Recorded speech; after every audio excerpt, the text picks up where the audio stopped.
Olá, estou aqui hoje para falar a respeito de maldição hereditária. Esse é um assunto assim um pouco controverso, é um assunto que às vezes as pessoas, nem todas as pessoas, elas acreditam, né, em maldição hereditária, mas vamos ver o que a palavra diz, à luz da palavra, e eu espero nesta tarde poder trazer luz na sua vida com relação a esse assunto. Amém? Então, eu gostaria que você, se possível, abrisse a palavra lá em Êxodo 20, versículo 5, diz assim, é o final dele, o lado B, mas eu vou ler todo ele. Fala assim, não te encurvarás a ela, nem a servirás. Está falando, né, das imagens de esculturas. Porque eu sou o Deus zeloso, que visita a iniquidade dos pais nos filhos até a terceira e quarta geração daqueles que me aborrecem. Então Deus está falando de uma maldição que vai passando de geração a geração, até a quarta geração. E aqui em Êxodo 34, versículo 7, Deus fala assim, está falando dele, que guarda a beneficência em milhares, que perdoa a iniquidade, a transgressão e o pecado, que ao culpado não tem por inocente, que visita a iniquidade dos pais sobre os filhos e sobre os filhos dos filhos até a terceira e quarta geração. Então, a palavra está dizendo que Deus visita a iniquidade dos pais nos filhos até a terceira e quarta geração. Então, nós vemos sempre, visita não é uma coisa permanente, visita é uma coisa que pode acontecer ou não é verdade? E o que é isso? Mano, então, do que você está falando? Eu estou falando, você já deve ter percebido que há muitas situações familiares que elas vão se repetindo nas gerações.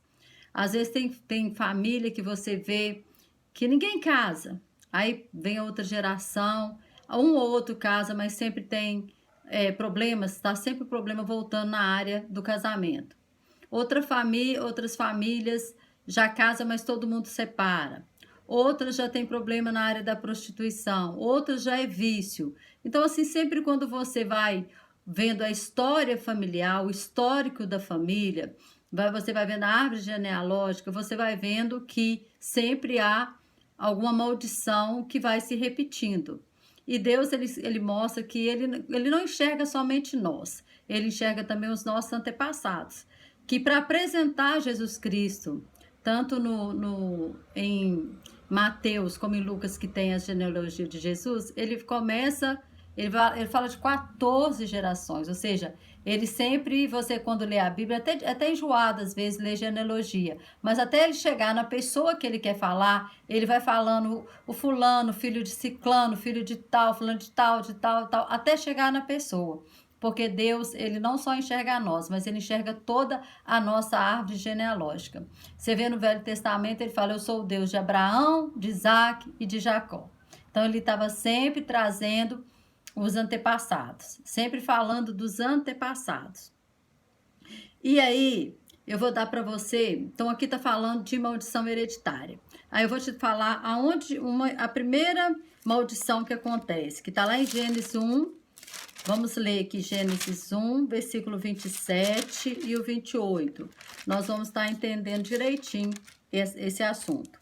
Fala assim, e criou Deus o homem, a sua imagem, a imagem de Deus os criou, homem e mulher os criou. E Deus os abençoou e Deus lhe disse, frutificai, multiplicai-vos, enchei a terra, sujeitai-a, dominai sobre os peixes do mar, sobre as aves dos céus e sobre todo animal que se move sobre a terra.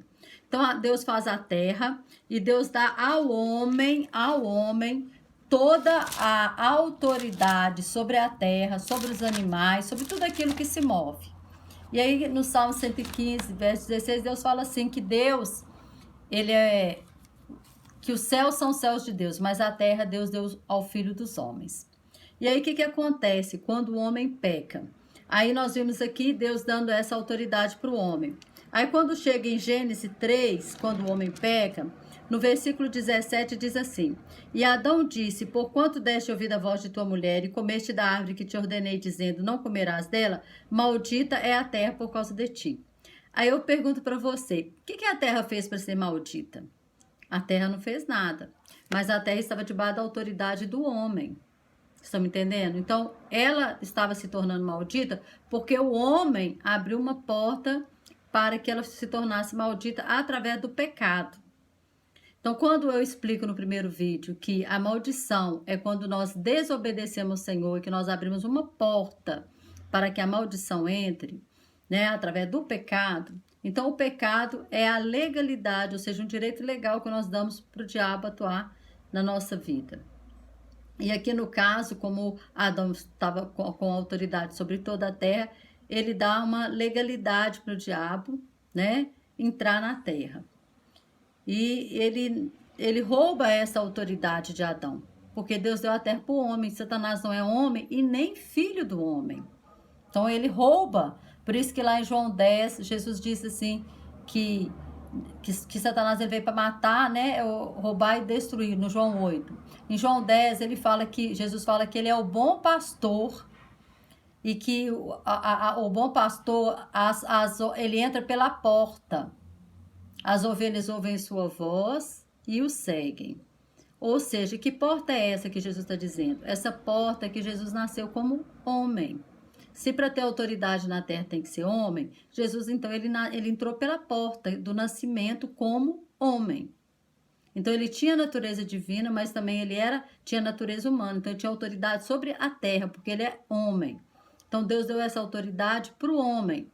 Satanás, ele simplesmente usa a autoridade que Deus deu para o homem através do pecado. Porque quando nós pecamos, nós estamos dando autoridade para ele, nós estamos armando ele contra a nossa vida, contra a nossa descendência, contra tudo aquilo que é nosso, dependendo do pecado. Então aqui, quando Adão peca, então ele fala assim, maldita é a terra por causa de ti. Com dor comerás delas todos os dias da tua vida. Espinhos e cardos também te produzirás e comerás a erva do campo.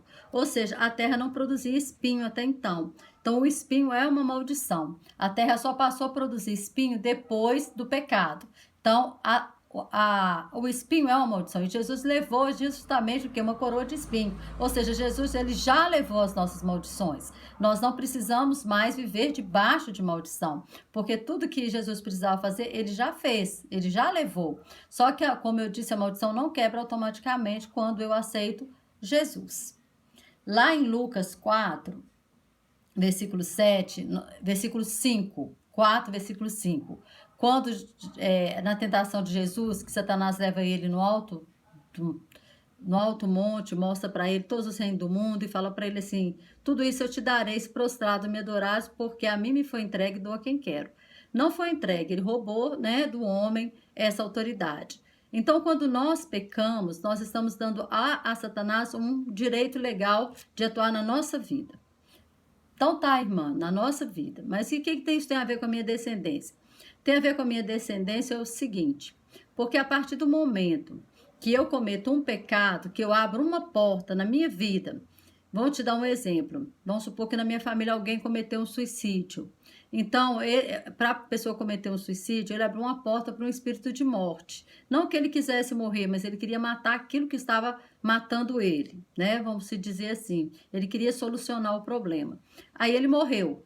Satanás trouxe morte na vida financeira, na morte espiritual, morte na área espiritual, morte na área, vamos supor, na área conjugal, todas as áreas, até que ele vê na morte a sua saída, a solução do seu problema. Ele morreu, foi para debaixo da terra. Porém, o espírito não morre. Aquele demônio que ficou ali perturbando ele, falando na mente dele que era melhor morrer, ele não morre. Então, o que ele faz? Ele vai tentar a descendência dessa pessoa. A descendência. Ser tentado não é pecado. O diabo não teve autoridade nenhuma na terra, não pôde entrar na terra enquanto Adão não pecou. Sabe-se lá por quanto tempo ele tentou Adão, por quanto tempo ele tentou Eva. Só que no momento em que eles cometeram o pecado, foi que Satanás teve a munição para entrar. Eles entregaram na mão do diabo a sua autoridade. Então, o meu pecado, ele abre uma porta no mundo espiritual, tá? O meu pecado, ele abre uma porta no mundo espiritual e como debaixo da minha autoridade espiritual estão os meus filhos, netos, debaixo da autoridade espiritual sua, Satanás, ele pode, então, tentar essas pessoas. Tentar. Não quer dizer que O pai paga pelo pecado, o filho paga pelo pecado do pai. Ninguém paga pelo pecado de ninguém. Aqui em Ezequiel 18, o Senhor Jesus deixa isso muito claro, quando ele fala assim, a responsabilidade pelo pecado é individual. Ele diz assim, veio a minha palavra do Senhor dizendo, que pensais vós que usais essa parábola sobre a terra de Israel, dizendo, os pais comeram uva verde, os dentes dos filhos se embotaram? Vivo eu, diz o Senhor Deus, que nunca mais direis essa parábola em Israel. Eis que todas as almas são minhas, como é a alma do pai, assim também a alma do filho. A alma que pecar, essa morrerá. Então, a alma que pecar, Adão abriu uma porta lá no passado, o inimigo entrou e ele nos tenta. Ser tentado não é pecado, irmãos. O pecado é cair na tentação. Até o próprio Jesus foi tentado. Então aqui o Senhor Jesus está dizendo assim para a nação de Israel, a responsabilidade ela é pessoal de cada um. Eu sou casada, vamos dar um exemplo, que eu prostituo, né? Eu adultero contra o meu esposo. Então o espírito de prostituição ele vem sobre a minha vida. Esse espírito aí que atua na área sexual. Então, eles vão tentar as minhas filhas. Ser tentado não é pecado. Agora, se elas abrirem a porta, elas cometerem o pecado, aí eles vão entrar na vida dela. E o que acontece é isso. O que acontece é que os espíritos familiares, eles vão tentando as descendências. E aí, o que acontece? A pessoa ela vai caindo no mesmo pecado dos pais, dos antepassados. Lá em Lamentações de Jeremias 5, versículo 7, fala assim, nossos pais pecaram e já não existem, nós levamos as suas maldades. Os pais eram idólatras, né? E Deus é longânimo, muitos haviam morrido e muitos nem chegaram a ser idólatras, mas foram levados para o cativeiro e passaram lá os 70 anos no cativeiro, como o caso de Daniel, o caso de Ezequiel e de muitos outros que não eram idólatras, mas que sofreram por causa que os pais abriram portas para que esse espírito ele viesse sobre toda a nação. E eu quero te dar um exemplo que vai ficar bem claro e você pode acompanhar essa história. Vou só citar aqui aí, e você acompanha. Lá em 2 Samuel 11, fala a respeito de Davi, que Davi ele peca ele adultera com uma mulher. Ele vê uma mulher lá, Betseba, tomando banho e procura saber quem ela manda buscar, se deita com ela. E aí ela era mulher de Urias, um dos seus valentes, um dos homens que estavam na guerra. Não estava na cidade, ele estava na guerra. E aí Davi se deita com ela e manda ela embora. Não era paixão, não era amor, era simplesmente um espírito de encantamento. E aí ele manda ela embora. E aí depois passa uns dias, ela manda avisar que está grávida. Quando ela manda avisar que está grávida, ele manda chamar Urias lá da guerra para Urias ir deitar com ela e pensar que o filho era seu. E aí Urias não vai, ele embebeda Urias, faz de tudo e Urias não vai deitar com a mulher. Até que Davi então faz uma carta e manda por Urias para que Joabe, o chefe do seu exército que estava lá na guerra, colocasse Urias na frente de uma batalha e deixasse ele sozinho para que ele morresse. Então isso acontece. Então Davi ele abriu uma porta de prostituição, de engano, porque ele quis enganar Urias para que ele fosse para sua casa e deitasse com a sua mulher, e também uma porta para um espírito de morte, porque cada pecado abre porta no mundo espiritual para um espírito atuar, e um espírito de morte. E o que acontece? Aí você continuar vendo a história da família de Davi, você vai ver que esses espíritos continuam atuando na vida dos filhos de Davi. Você vai ver que Amon ele abusa da própria irmã, tá lá em 2 Samuel 13, se deita com a irmã e depois a palavra de Deus fala que o ódio que ele tinha era maior do que o amor, porque não era o amor, era simplesmente um encantamento. Ele abusa da irmã e manda a irmã embora.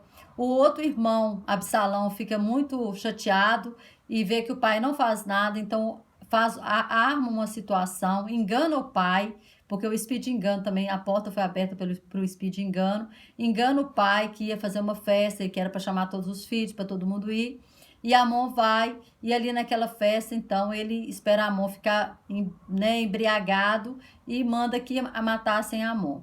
Então, nós vemos o espírito de prostituição na vida de Amon, depois o espírito de morte, né, porque Absalão mata o Amon, e depois o próprio Absalão, o que o Absalão faz? O Absalão tenta tomar o reino do pai, e se você ver lá em 2 Samuel, capítulo 16, versículo 22, fala que Absalão ele dorme com as concubinas do seu pai. Ou seja, a prostituição, cada geração ainda vai ficando pior. Então, ele vai e dorme com as próprias mulheres do pai. Depois chega, né, o próprio Samuel, que tem Salomão, que tem o quê? 3.000 mulheres, 700 princesas e 300 concubinas, não é isso?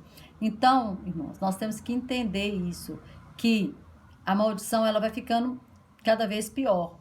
E aí, em todos eles, você vai ver que tem um espírito de morte atuando, um espírito de prostituição, um espírito de engano, um espírito de morte atuando. E vai indo de geração em geração. E quando que isso começou? Então, vamos lá em Mateus 1, versículo 5. Mateus 1, o Senhor está falando da genealogia. E aí ele fala assim, e Salmão gerou de Raabe a Boaz. Quem é Raabe? Raabe é aquela prostituta lá de Jericó. Se você não sabe quem é Raabe, você lê o livro de Josué, capítulo 6 e 7, e você vai ver que Raabe era uma prostituta que escondeu os espias de Israel e que aconteceu? Israel, quando tomou Jericó, permitiu, né, que ela vivesse no meio deles, né? Poupou a vida dela e da família dela.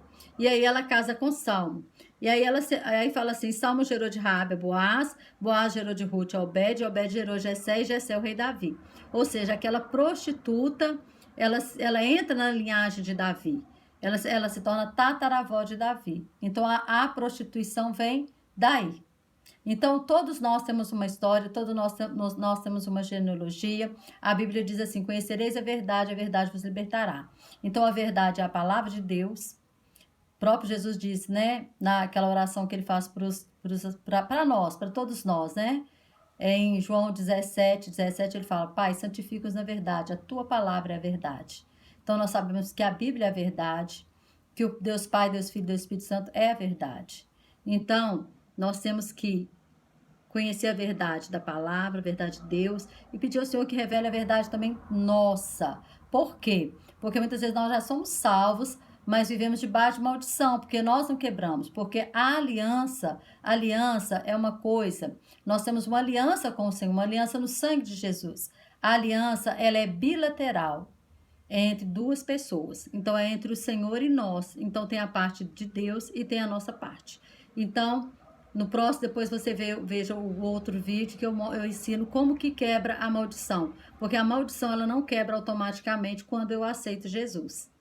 Eu já falei isso, né? Eu quero que você veja os vídeos. Eu coloquei parte 1, parte 2, parte 3. Então, que você possa acompanhar os vídeos pela parte. A primeira, a segunda, a terceira. Para que você fique inteirado desse assunto. Ok? Então, tá. Muito obrigado. Que Deus os abençoe.